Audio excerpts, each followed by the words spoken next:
हो कृष्णा भैया पंकज के देखल गया 2 दिन से खाइयो नहीं खेने है, पता नहीं कतो चल नहीं जाए, हमरा डर लगे है। अरे की भेले तोरा सबके एते हल्ला किया केने छीरो हो देखौ ना पंकजवा छोरा कतो चल गेले है। अच्छा से बात छे, देखो कतो गेले, आई कुल जमाना खराब छे।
दुख एगो बेटा के माइये, तोरा बिना जग लागे कसाइये, तोरा बिना जग लागे कसाइये।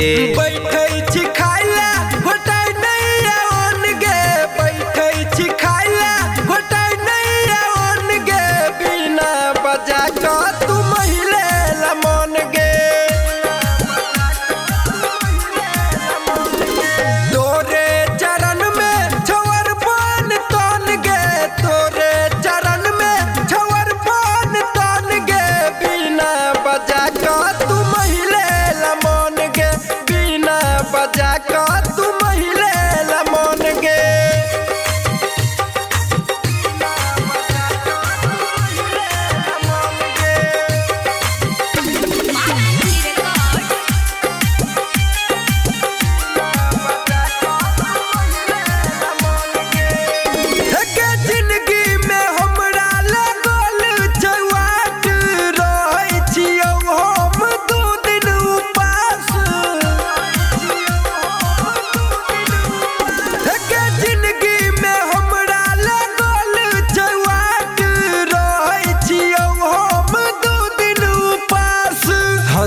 बाली सब जानै छो तोरा, खुशी से भरै छी सबके झोरा, खुशी से भरै छी सबके झोरा।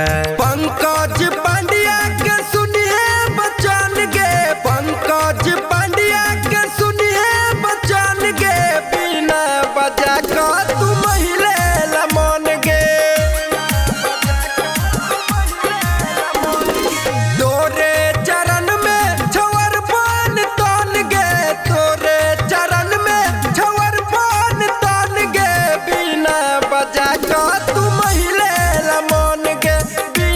बजा